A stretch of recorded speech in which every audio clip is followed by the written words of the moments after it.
გამარჯობა. ჩვენი ტრენინგის მონაწილემ ერთი საინტერესო კითხვა დაგვისვა. უნდა რომ გქონოდა ასარჩევი კვირების მონაცემები, მე რამდენი კვირაა წელიწადის, აქეთ გქონოდა წელიწადის არჩევის შესაძლებლობა და უნდა რომ გაიგო 37 კვირა 2024 წელს, როდის იწყება და როდის თავდება. მე გიორგი ვერდატკიშვილი და თქვენ უყურებთ Microsoft Excel-ის ვიდეო გაკვეთილს. მოდით ვნახოთ პირველ რიგში გავიხსენოთ ISO სტანდარტი. ISO სტანდარტის თანახმად პირველი კვირა წელიწადის უნდა შეიცავდეს 4 იანვარს. ამისათვის ჩვენ დაგვჭირდება ფორმულა, რომელიც არის date, რომელიც გახსოვთ, ეს არის თარიღის აწყობის, საიდანაც ვიღებთ წელს, შემდეგ ვიღებთ თვეს და ვიღებთ მაგალითად დღეს. ესე იგი ჩვენთვის მიზანია 4 იანვრის გამოტანა. როგორც ხედავთ 4 იანვარი მაგალითად 2024 წელს იქნება 4 შაბათი. და თუ 2026 ავირჩევთ, რომელიც წელს იყო, შესაბამისად 4 იანვარი იყო კვირა დღე. მაგალითად რომ წარმოვიდგინოთ.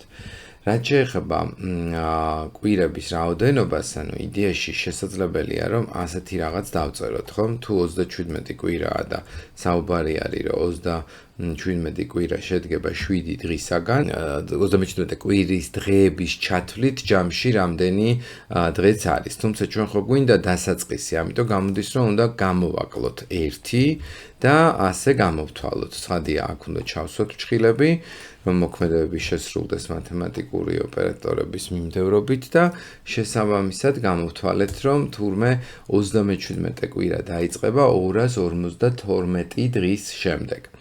ჩვენი ასევე ამოცანა არის გავარკვიოთ მაგალითად კვირის მერამდენე დღე არის აი ეს კონკრეტული თარიღი, ხომ? ასეთი ფორმულა გახსოვთ გვაქვს weekday, სადაც ჩვენ ვეუბნებით რომ გვითხრას მაგალითად ეს კვირის მერამდენე დღეა. ამერიკული სტანდარტით 1-იანს თუ დავწერდით, ვიცით რომ Sunday არის პირველი დღე, 2-იანს თუ დავწერდით, ვიცით რომ არის მეშვიდე დღე და 0-იანს თუ დავწერდით, მაშინ არის აი ესეთი შემთხვევა, ხო?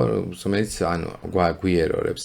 და თუ 3-იანს დავწერთ, ამ შემთხვევაში ნახეთ, ეს არის უკვე შემთხვევა, როცა ათვლას იწყებს ორშაბათიდან, ოღონდ როგორც 0 დღიდან და თუ გამოდის რომ დაემთხვეოდა ორშაბათს, ესე იგი ის იქნებოდა ნულოვანი დღე და დაემატებოდა ზუსტად 7 ჯერ იმდენი. იმიტომ რომ 1 + 7 8 არის ცხადია და 0 + 7 არის ზუსტად 7, ხო? ესე იგი ასე ვთქვათ, ზედმეტი ერთი ციფრი არ გვექნებოდა. ასეთ შემთხვევაში ფორმულა ზოგადად მიიღებს შემდეგ სახეს. ფორმულაში ესე იგი ჩვენ გვჭირდება თარიღი, რომელიც როგორც უკვე ვთქვით, უნდა იყოს ყოველთვის არჩეული წელიდან. არჩეული წელიდან შემდეგ 1 იანვარი, როგორც ვთქვით და ამას უკვე უნდა გამოვაკლოთ სწორედ აი ეს weekday, რომელიც არის კიდევ ერთხელ გავიმეოროთ, რომ ეს არის თარიღი. თარიღი ისევ ავიღოთ date, რომ იყოს აქედან, რომელიც იქნება 1 იანვარი. შემდეგ აი ამ თარიღს უკვე ვეუბნებით, რომ ამოუღოს 3-იანით, თუ მერამდენე დღეა. ანუ 0 ვერსია რო დაგვიბრუნოს შედეგში, აი ეს იგულისხმება.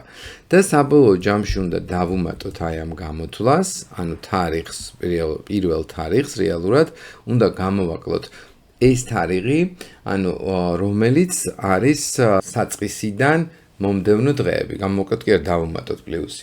და მაგალითად რას უმატებთ, ესე იგი, აი ამ რიცხვს -1 გამრავლებული, ხო, შესაბამისად 7-ზე. და საბოლოო ჯამში გავიგებთ უკვე რა თარიღი გვექნება. მოდით ვნახოთ და შევამოწმოთ, რომ 2026 წლის მაგალითად 37 კვირა აი ეს თარიღია. ავიღოთ მაგალითად 2033 წლის მაგალითად მესამე კვირა, აი 17 იანვარია. მაგალითად შევამოწმოთ კალენდარში 2026 წლის მონაცემით პირველი კვირა საიდან დაიწყო და დაიწყო 29 დეკემბრიდან. ეხლა კალენდარში შევხედოთ და ვნახოთ მართლაც 29 დეკემბრიდან რა ხდებოდა აი აქ. ნახეთ 29 დეკემბერი ეს არის კვირა, რომელშიც შედის ზუსტად ეს ჩვენი 4 იანვარი. მოკლედ გამოვიდა აი ესეთი ფორმულა და ცხადია კვირის დასასრულის დასადგენად, ანუ თუ როდის ვთავრდება, უბრალოდ ზედა უჯრას უნდა დავუმატოთ 6-იანი და გავიგებთ სად დაიწყო კვირა და სად დასრულდა. ძალიან საინტერესო ამოცანა იყო, შეკითხვა, დიდი მადლობა. გელოდებით თქვენს შეკითხვებით, გელოდებით ტრენინგზე და მომავალ შეხვედრამდე.